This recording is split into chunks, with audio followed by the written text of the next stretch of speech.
สบายดีบรรดาท่านที่เคารพนับถือและหักแพงทั้งหลายมื้อนี้พ่อใหญ่แก๊สสิมาอ่านประมวลกฎหมายแพ่งปี 2018 มาตรา 181 การแบ่งปันทรัพย์เดิมและสินสมสร้าง การแบ่งปันทรัพย์เดิมและสินสมสร้างของผัวเมียให้ปฏิบัติดังนี้ 1. ทรัพย์เดิมของฝ่ายใด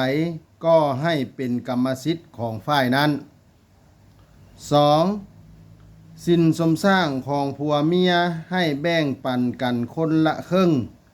เว้นเสียแต่ผัวหรือเมียหากเป็นผู้กระทำผิด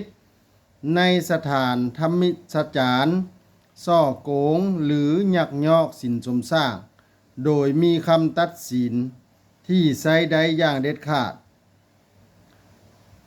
ฝ่ายที่ผิดนั้นก็จะได้รับเพียงแต่1/3ของสินสมสร้างเท่านั้นในกรณีที่ลูกยังบ่พ้นเกษียณอายุหากได้อยู่นำผู้ใดผู้นั้นก็จะได้รับส่วนแบ่ง1/3ของสินสมสร้างนั้นเพื่อเป็นการเลี้ยงดูลูกในกรณีที่บ่เพียงพอกับค่าเลี้ยงดูลูกตามที่ได้กำหนดไว้ในมาตรา217ของประมวลกฎหมายฉบับนี้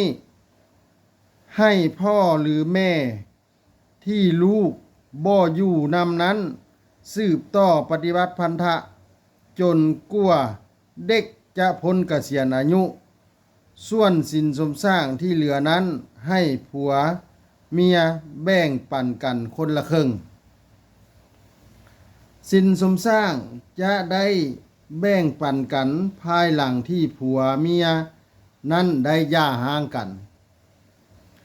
สินสมสร้างอาจจะถูกแบ่งปันก่อนการหย่าร้างก็ได้ตามการร้องฟ้องหรือร้องขอของฝ่ายใดหนึ่งตามที่ได้กำหนดไว้ในวรรคถึงนี้ในกรณีดังนี้ 1. ผัวเมียหากได้แยกกันอยู่ 2. ผัวหรือเมียหากได้ลักเอาสินสมสร้างไปนำใช้ในทางที่บ่ถูกต้องหรือหากบ่มีความบริสุทธิ์ใจต่อสินสมสร้าง 3. ผัวหรือเมียหากได้หายสาบสูญตามคำตัดสินของศาลถ้าถึกใจให้กดไลค์กดแชร์กดติดตามพ่อใหญ่แก๊สเด้อถ้าอยากให้พ่อใหญ่แก๊สอ่านกฎหมายหยังมาตราใดให้บอกมาเลยเด้อขอขอบใจ